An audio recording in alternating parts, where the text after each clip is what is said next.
In May 1945, the war in Europe ended. The sound of explosions and air raid sirens finally faded, replaced by an eerie silence. But for the Allied soldiers advancing into the heart of Germany, the sight on the ground was surreal.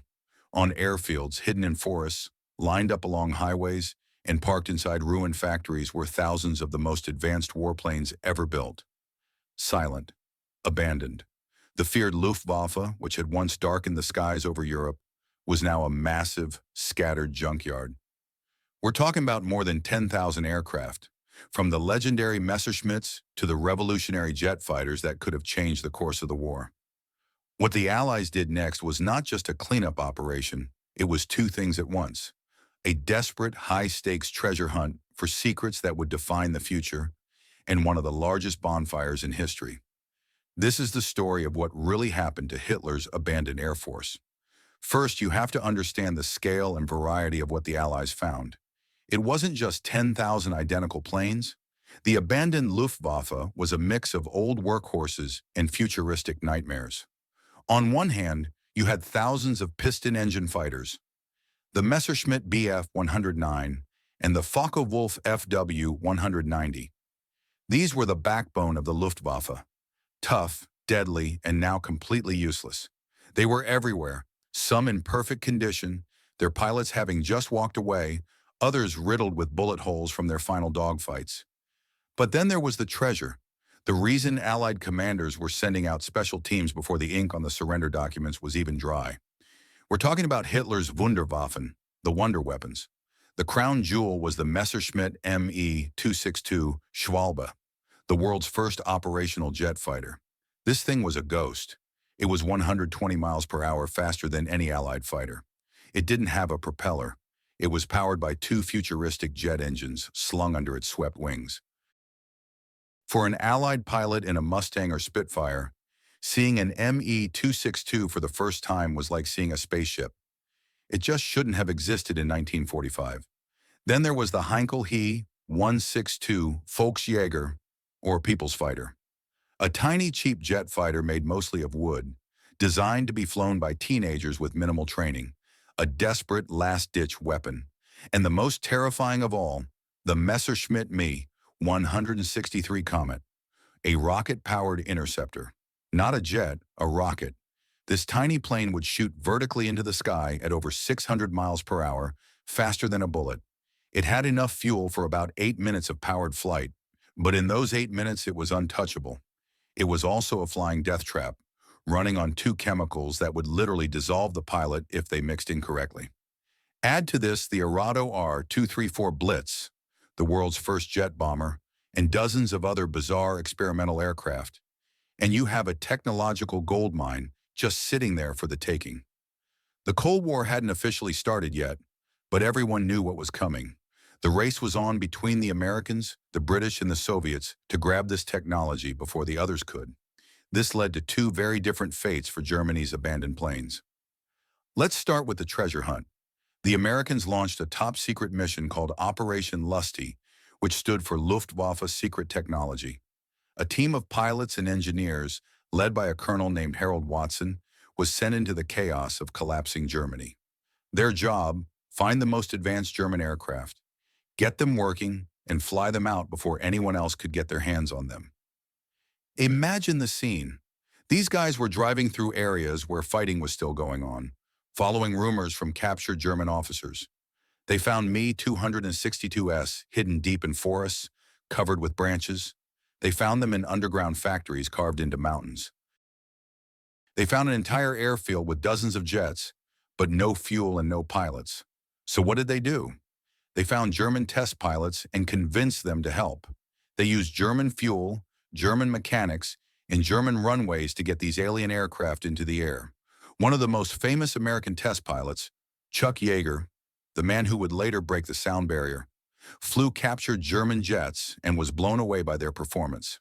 The team managed to gather a handful of the best examples: 10 Me-262s, a few Arado 234s, jet bombers, and some other rare birds. These weren't just trophies. They were the keys to the future. They were carefully disassembled, packed into crates, and loaded onto the British aircraft carrier HMS Reaper. This ship, sailing from Cherbourg to New York, carried the most valuable collection of aviation technology ever assembled. It was a floating treasure chest of German secrets. When these planes arrived at Wright Field in Ohio, American engineers took them apart piece by piece. They studied the jet engines, the swept-wing designs, the advanced electronics. This was not just an academic exercise. The secrets hidden inside the Me-262 would directly lead to America's first generation of jet fighters. The British did the same. They had their own teams, nicknamed Whiz Kids, scouring Germany. They grabbed their own collection of Me-262s, Comets, and other advanced planes, and took them back to Farnborough for testing. The British were desperate to understand how Germany had gotten so far ahead in jet propulsion. And what about the Soviets? They had a huge advantage. Their armies overran the eastern parts of Germany, where many of the most important aircraft factories were located. They didn't just capture a few finished planes, they captured the entire factories. The blueprints, the machine tools, the assembly lines, and most importantly, the German engineers. Entire German design bureaus like Junkers and BMW were packed up and shipped east, along with thousands of their best scientists. While the Americans and British got the finished products, the Soviets got the brains and the means of production. This would have huge consequences just a few years later. So that was the fate of the treasure. A few hundred of Germany's most advanced aircraft were snatched up by the Allies, becoming the foundation for the next generation of military aviation. But what about the other 9,500 planes? The thousands of Bf-109s, FW-190s, and older bombers? Nobody wanted them.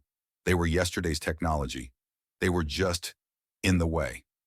And this led to the second, more brutal fate, the Great Bonfire. For the vast majority of the Luftwaffe's abandoned fleet, there was no glorious second life as a museum piece or a research subject.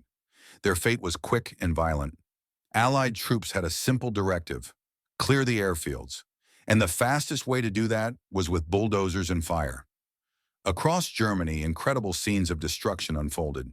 Fields were turned into graveyards of twisted aluminum. American soldiers would use bulldozers to push hundreds of brand new, perfectly good Focke-Wulf fighters into a massive pile.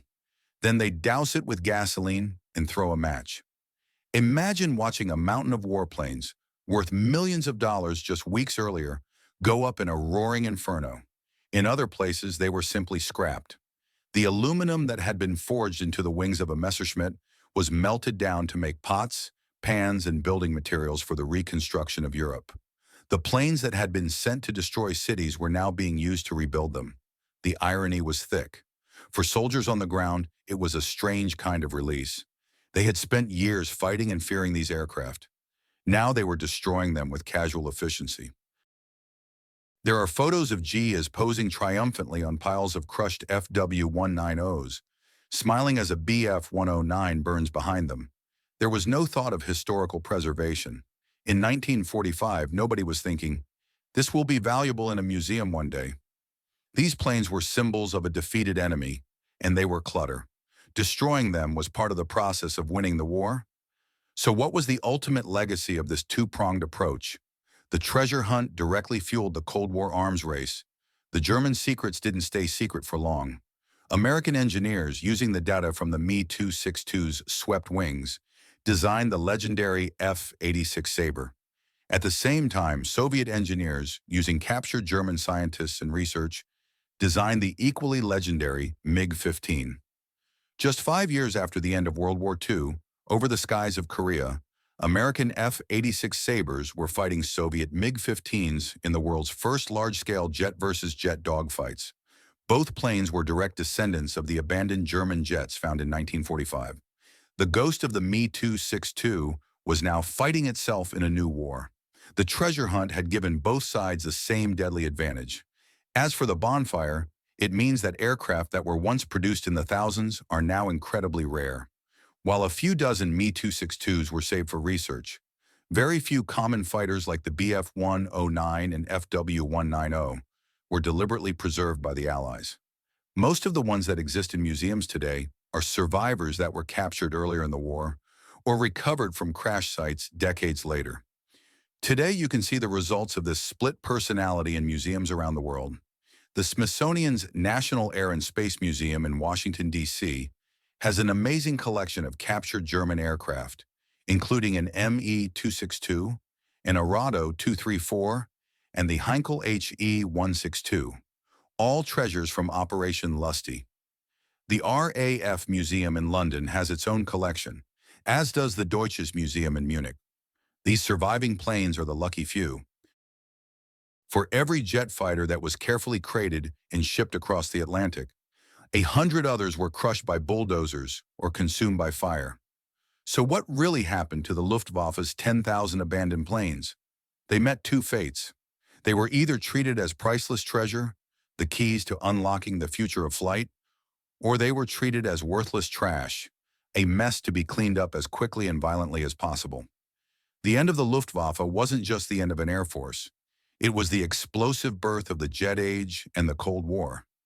The next time you see a modern fighter jet streak across the sky with its swept wings, remember its ghost. A ghost born from the ashes and treasures of Germany's abandoned air force.